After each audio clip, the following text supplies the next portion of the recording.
So we just met for prayer this morning, and such a sweet, tender presence of the Lord and specific speakings that we were able to pray into.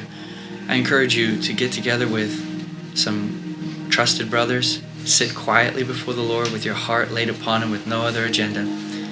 Just allow Him to impress upon you the things that are on His heart, and then collectively share them and pray them through back to Him so that everything comes from Him, goes back to Him, through Him.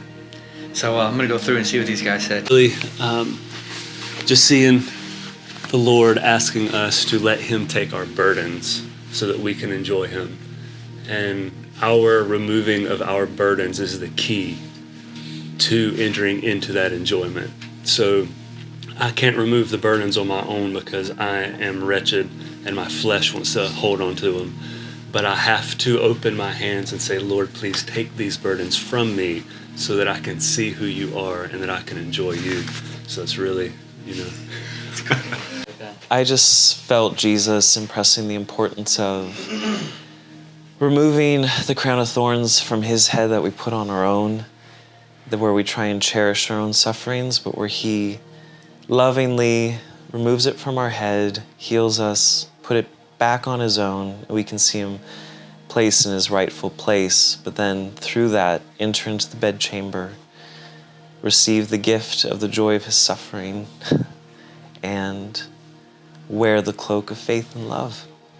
Yeah, just such a rich, sweet time with the Lord this morning, just in prayer and just waiting on the Lord. And it's kind of hard for me to kind of focus and kind of enter in at first, and I had to kind of break through that, but then after that, the Lord's like, taste and see that I am good.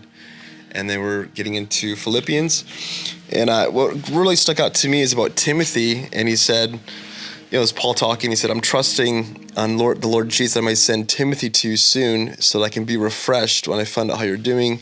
Timothy is like no other, and he goes on and on about Timothy.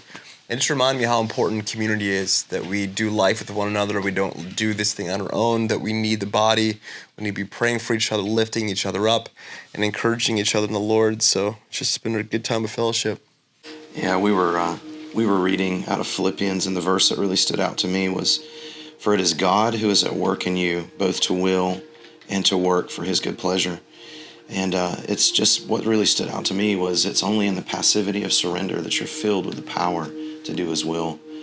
And if you can put your eyes on Jesus and realize that there's no strength that's emanating from you, but it's emanating from Jesus, then you can get out of the boat, that you can walk on the water, you can do whatever it is that God's asking you to do, as long as you can put your eyes on Jesus.